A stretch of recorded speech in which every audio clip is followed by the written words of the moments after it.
ഇനി ഇത് ഫാത്തിമിയാക്കളിൽ നിന്ന് ഷിയാക്കളിൽപ്പെട്ടൊരു വിഭാഗം ഫാത്തിമിയാക്കൾ ഉണ്ടാക്കി കടത്തിക്കൂട്ടിയൊരു സമ്പ്രദായമാണ് ഇത് എന്നാണ് മുജാഹിദുകൾ പറയുന്നത്. മുജാഹിദുകൾ പറയുന്നത് അങ്ങനെയാണെന്നുള്ളത് ചിലപ്പോൾ ശരിയായിരിക്കും. ഒരൊറ്റ ഗ്രന്ഥം കൊണ്ട് ലോകത്ത് അംഗീകരിക്കപ്പെടുന്ന ഏതെങ്കിലും ഒരു ആധികാരിക ഗ്രന്ഥം കൊണ്ട് പരിശുദ്ധമായ നബി സല്ലല്ലാഹു അലൈഹി വസല്ലമ തങ്ങളുടെ റബീഉൽ അവ്വലിലുള്ള ഈ മൗലിദ് ആഘോഷം ആരംഭിച്ചത് ഫാത്തിമിയാക്കളാണ് എന്ന് തെളിയിക്കാൻ ഒരൊറ്റ മൗലവിക്കും കഴിഞ്ഞിട്ടില്ല, ഇനി കഴിയില്ല. അൽഹംദുലില്ലാഹ് നല്ലോണം കഴിഞ്ഞിട്ടുണ്ട്, ഒരു സംശയവും അതിലില്ല. മനസ്സിലായില്ലേ? അത് കഴിഞ്ഞു എന്നുള്ളത് നിങ്ങൾക്ക് നന്നായി പൊള്ളിയത് കൊണ്ടാണ് കുറച്ചുകൂടി വിനയത്തോടെ ഇങ്ങനെ പറയുന്നത്. നമുക്ക് ഇൻഷാ അല്ലാഹ് കേരളത്തിൽ നിന്ന് അങ്ങോട്ട് പോവുക, ഇനി ആഗോളത്തിൽ നിന്ന് ഇങ്ങോട്ട് വരണ്ട, ഇവിടുന്ന് അങ്ങോട്ട് പോവുക. ഇത് ഷിയാക്കളെ ഏർപ്പാടാണോ അല്ലേ? ഇവിടുന്ന് അങ്ങോട്ട് പോകണം കേട്ടോ. കോഴിക്കോളി ഒന്ന് അൽ മുബാറക് കേട്ടോളി. എന്നാൽ മുബാറക് വരട്ടെ 1989 ഓഗസ്റ്റ് സമസ്ത ഇങ്ങനെ പൊട്ടാൻ നിൽക്കണ നേരാക്കാരൻ ചിലപ്പോ. അപ്പൊ രണ്ടു കൂട്ടർക്കും തള്ളാൻ പറ്റൂല. ഇനി അൽ മുബാറക്ക് നിങ്ങൾക്ക് പറ്റൂല, നിങ്ങൾ പറയും തെളിവ് വേറെ കൊണ്ടുവരും.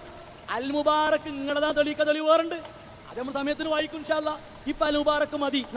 കേരളം പിടിച്ചോളി. മൗലിദ് പോലെയുള്ള പുണ്യാത്മാക്കളുടെ ജന്മദിനം ആഘോഷിക്കലും ചരമദിനം അനുസ്മരിക്കലും സുന്നി ഷിയ വിശ്വാസപ്രകാരം പുണ്യകർമ്മങ്ങളാണ്. ചരമദിനമുണ്ട്, ആ വഫാത്തെടുത്തോളി. ഷിയാക്കൾക്ക് അതുണ്ട്. തെളിവ് 1. ശരി, തെളിവ് 2. ഇപ്പൊ എന്താ നമ്മൾ അസ്ലിം വെച്ച് തന്നെയാണ് പറഞ്ഞു കൊടുക്കുക. സുന്നി അഫ്കാർ 2024 സെപ്റ്റംബർ 16-8-30 വരട്ടെ. തനിച്ചതാ. ഇത് ഷിയാക്കൾ തന്നെ തുടങ്ങിയിട്ട് കേട്ടോളി. മുദഫർ തുടങ്ങി. ആ മുദഫർ തുടങ്ങിയ എന്താ അറിയോ? മുദഫർ തുടങ്ങാൻ കാരണം ഷിയാക്കൾ തുടങ്ങിയ അത്ര കേമല്ല, ഒരു ഉഷാറില്ലാത്തൊരു ജീവല്ലാത്തൊരു പരിപാടി. അപ്പൊ മുദഫർ തോന്നി ഒന്ന് ജീവിപ്പിക്കണം, അതാ മുദഫർ ചെയ്ത പണി. ശരി, വരട്ടെ കേട്ടോളി. കാരണം മുദഫർ രാജാവിനെ ഇതിനു പ്രേരിപ്പിച്ചത് മൗസിൽ എന്ന പ്രദേശത്ത് ജീവിച്ചിരുന്ന ഷെയ്ഖ് ഉമർ മുല്ല നടത്തിയിരുന്ന മൗലിദാഘോഷമാണെന്ന് ചരിത്രം വ്യക്തമാക്കുന്നുണ്ട്. മുല്ല ഉമർ ആരാ? ഫാത്തിമിയാക്കളുടെ തീവ്രൻ. ഫാത്തിമിയാക്കളോ ഷിയാക്കളുടെ തീവ്രർ. എന്താ വേണ്ടു? എന്തേ ഇവിടെ അബൂബക്കർ റളിയല്ലാഹു അൻഹു കാണാത്തത്? എന്തേ ഉമർ റളിയല്ലാഹു അൻഹു കാണാത്തത്? പോകട്ടെ, എന്താ നബി സല്ലല്ലാഹു അലൈഹി വസല്ലമാണ് കാണാത്തത്? ഇല്ലാത്തത് കൊണ്ടാണ്. മനസ്സിലായില്ലേ? അപ്പൊ തെളിവ് 2. സുന്നി അഫ്കാർ എന്ത്? ഷിയാക്കളാണ് ഇതിന്റെ ഉപജ്ഞാതാക്കൾ. ഓക്കെ, കഴിഞ്ഞില്ല. ഇനി ഷിയാക്കൾ തന്നെ പറയട്ടെ.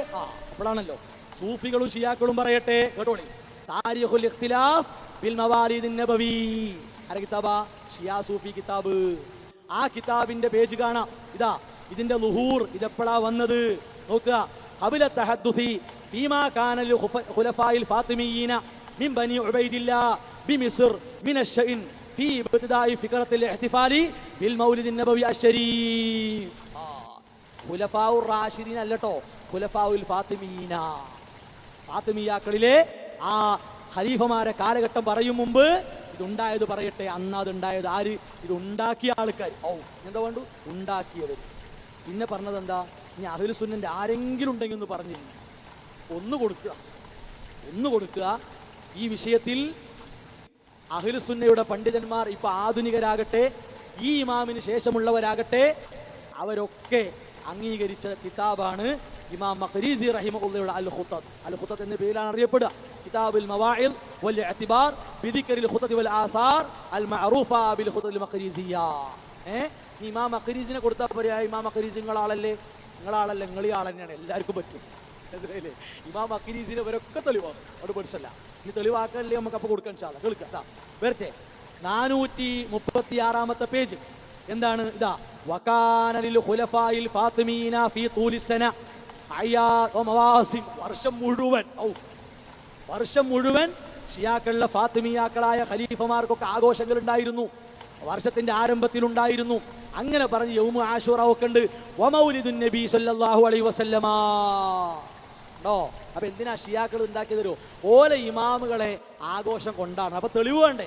ആ തെളിവിന് വേണ്ടി നബിന്റെ പേരിൽ തുടങ്ങി പച്ച ഷിയായിസം, ശുദ്ധ ഷിയായിസം, കറകളഞ്ഞ ഷിയായിസം. ഒരു സംശയമല്ല, 100ക്ക് 100 കൊടുക്കാം. ശുദ്ധ ഷിയായിസം. നീ തെളിവ് കിട്ടിയത് അറിയണ്ട, പള്ളം നിറച്ച് കൊട്ട നിറച്ചാണ് തെളിവ്.